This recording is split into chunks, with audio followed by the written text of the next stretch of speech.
Boxing King Media in association with Boxro. IBF two-time world champion Josh Warrington. Josh, how exciting was that finish from Conor Benn?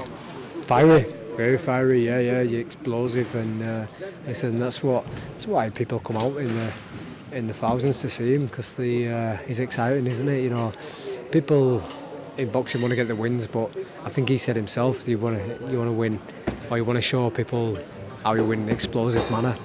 You know, he's delivering every time he says what he's going to do. He says he's going to finish it well if he can, and he delivered right there. You're a very experienced fighter. You've been in with guys, you know, at the start of their careers and to the end. How much of that do you think played a part in this fight? Do you think it was more a case of Chris being towards the end of his career, or Conor just being too damn good? A mixture of both, I think. I think a mixture of Conor's ferociousness. I think Chris wasn't expecting him to come out as far as that. I think he would expecting him to be fiery at some stage, but not as early as he did. He just wanted to be there straight away. May have thought that he might slow down after round one, but he didn't. He just went up another gear. Every punch, you know, had venom in it. So yeah, I feel that Chris probably, you know, on other side, starting to slide. He's not boxed that much in a year. That can have a massive effect. So yeah, buzzing for Conor, but I'd like to. I think we want to see him step up now. And AMIR coming in towards the end. I was just looking at some comments on Twitter. One of the most common things coming up is people saying it was disrespectful, the way the crowd booed him, and maybe the way he was being called out. What did you make of that?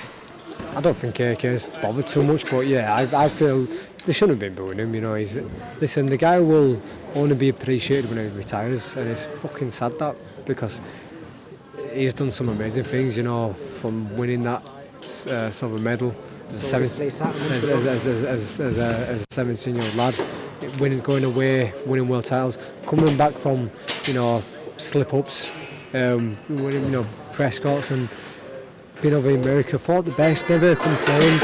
You know, just Someone nearly died, but he's alright. Wow, that was close.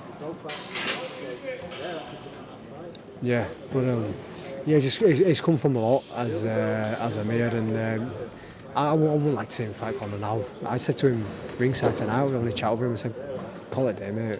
He doesn't need the coin, does he? You know, I think he's done all right. He's financially out of the game. Faculty is intact. He's not to prove. What did he say to that? See what happens. That seems to be his favourite answer. See what happens. Listen, it's a fighter's mentality, isn't it? You know, never say never. But as a fan and as a fellow boxer, I wouldn't like to see him. I'd like to see him call it a day. Just to wrap up on yourself, Josh, you've got so many options. You know, the fans might want to see you against Lee Wood, potential going to America. Obviously, you've got a broken hand and a broken jaw at the minute, but what appeals to you the most? Go to America.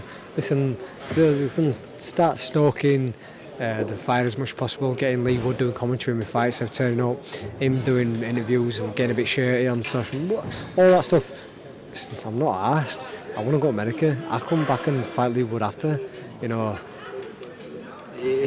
I'd go Nottingham as well. I'm not bothered about doing that. I'm no problem whatsoever. But for a long time, I wanted to go to America. You know, when I signed back with video, it started 2020.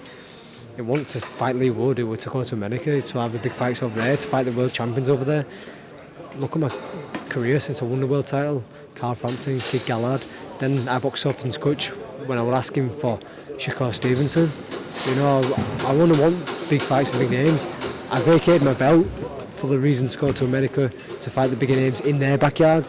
You know, I've done Ellen Road, I've done Leeds Arena, I've done Edley Stadium. I don't want people to just come over there. I want to go over there. I want to make the memories for myself and my own support. So yeah, there's Navarrete, there's Little Santa Cruz, there's Magseo. Let me go over there and fight with them guys. Last question. Obviously, you left Eddie. Coming back to him, any regrets on that? Are you just happy the way things worked out? In terms of obviously, you know, your time away from Eddie and now you're back with him, and your career's looking, you're back on a high again and potentially going to America. Yeah, it just is what it is. You've got to look out for your own options, and at the time that was the best thing for me to be away, and now we're back again. It's the best options for myself, and obviously it made time away from Eddie. I think we both grew. You know, I grew as in become a world champion. He grew, started taking over the world, and we come back. I think the production was absolutely fantastic by design and match room on the last show. I think one of the best times we've been to the arena, so everything's all good. Josh, all the best with the recovery and hope you get back soon, mate. Thank you very much.